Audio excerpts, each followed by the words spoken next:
The whole world knew my marriage to the A-list actor was a disaster. They were all just waiting for me to get publicly humiliated on the new reality show, Second Chances. But on the very first night, the famously aloof Rashawn Croft had a near-total breakdown when the producers assigned him a separate room. During a heart-to-heart, he tearfully complained to the entire world that I never spent his money. In a romance challenge, my one-off, playful hubby sent his heart rate skyrocketing to 140, and when he was handed a fake divorce agreement, he completely lost his composure, cried his eyes out, and threatened to sue the production company. The internet went wild. Dude, we get it. Turns out you were the miserable trophy wife all along. OMG, they baited us with a divorce drama and switched it to a romance. I am obsessed with this. Alara, honey, stop smiling and look at your husband. He's about to short circuit and die over there. I'm a polarizing starlet who clawed her way up from nothing. My talent? My looks? My acting skills? My looks? My special abilities? You guessed it, my looks. I was comfortably floating in the C-list until the news of my secret marriage to superstar Rashawn Croft broke, and the internet had a collective meltdown. Besides the Grand Canyon-sized gap in our social and financial status, there was another reason for the shock. Everyone in the industry knew Rashawn had a subtle animosity toward me. At an awards ceremony, our eyes met by accident across the crowded hall. I was still in fan service mode, flashing my brightest, sweetest smile. The man's expression, however, twisted into something deeply uncomfortable. He instantly wiped the smile off his face and, in a moment of panic, actually rolled his eyes at me. When the clip went viral, everyone was baffled. Rashawn Croft, though famously cold and reserved, was known for being an impeccable gentleman, composed, emotionally stable. Yet, with me, his disdain was utterly undisguised. Later, fans dug up the few other times we'd been caught in the same frame. No matter how brightly he'd been smiling a second before, the moment he saw me, his face would freeze over. Combined with my naturally soft voice and penchant for being playful, the internet painted a picture of me as a desperate social climber, constantly fawning over a man who was repulsed by me. Now that our secret marriage was out, those old clips were trending again. Netizens jeered that his aversion to me was so visceral it was making his face turn red with rage. Hordes of anti-fans tagged the producers of Second Chances on my social media. Please, for the love of God, get a divorce. Let Rashawn go.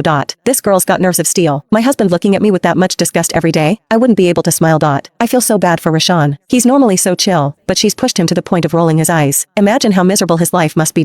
Spurred on by the public outcry, Second Chances officially invited us onto the show. Rashawn and I had been forced together by our grandfathers. There were no feelings involved. Our daily interactions were no different from those of strangers. I was sick of our deadwater life. I accepted the offer without hesitation, ready to cash one last big check before the divorce. As I was happily counting the zeros on the contract, I noticed Rashawn staring at it with a complicated expression, his pen hovering over the signature line. What's wrong? I asked. My pen's out of ink, he mumbled, looking down. There's another one right there. That one's broken, too. I could tell he was reluctant. Figuring he didn't want to waste his precious time on me, I leaned in, using my most coaxing tone. It won't mess up your schedule too much. Come on, please? For me? Well, alright, fine. Stammering, a faint blush creeping up his ears, Rashawn dazedly signed his name. The show featured 3 couples and was broadcast live 24/7. Before filming, the director had given each couple a rough